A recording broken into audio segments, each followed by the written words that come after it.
بسم الله الرحمن الرحيم.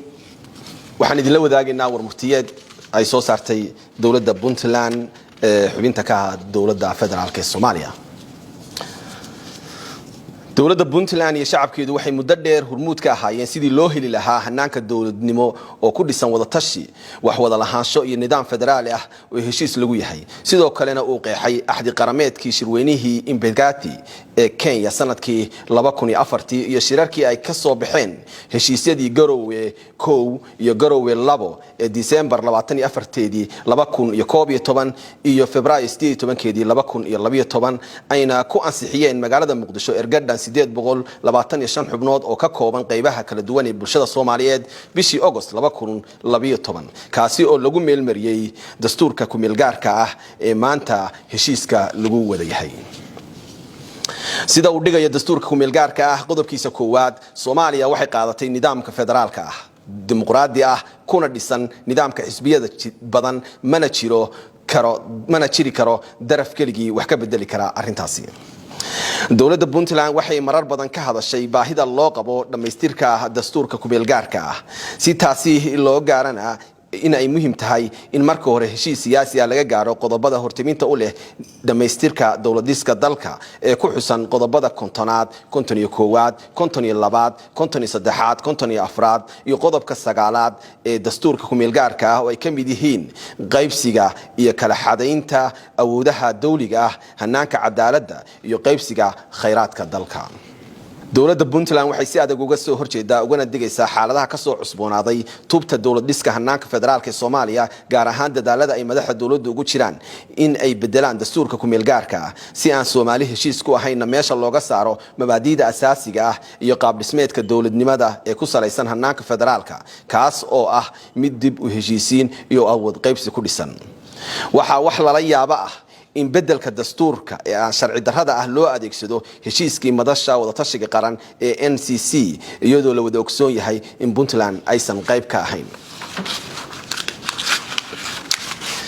dawladda Puntland waxay nasiib darro weyn u aragtaa in madaxda dawladda federaalka Soomaaliya ay ka shaqeynayaan in meesha laga saaro dastuurka ku meelgaarka ee federaalka laguna bedelo dastuur cusub oo laga dhex arko masaalix gaar ah khatarna ku ah midnimada iyo qarannimada ummadda Soomaaliyeed sida ku cad cutubka koowaad qodobadiisa 1 iyo 7 ee dastuurka ku meelgaarka ah.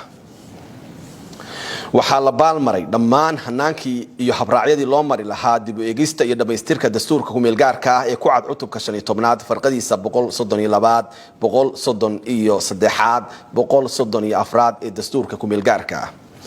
baarlamaanka Soomaaliya awood iyo sharciyad midna uma laha samaynta dastuur cusub waxaa dhameystirka u baahan waa qodobo kooban oo kaliya saxna ma aha in dastuurka dalka oo dhan la bedelo murana la geliyo wixii ay ummaddu ku heshiisay.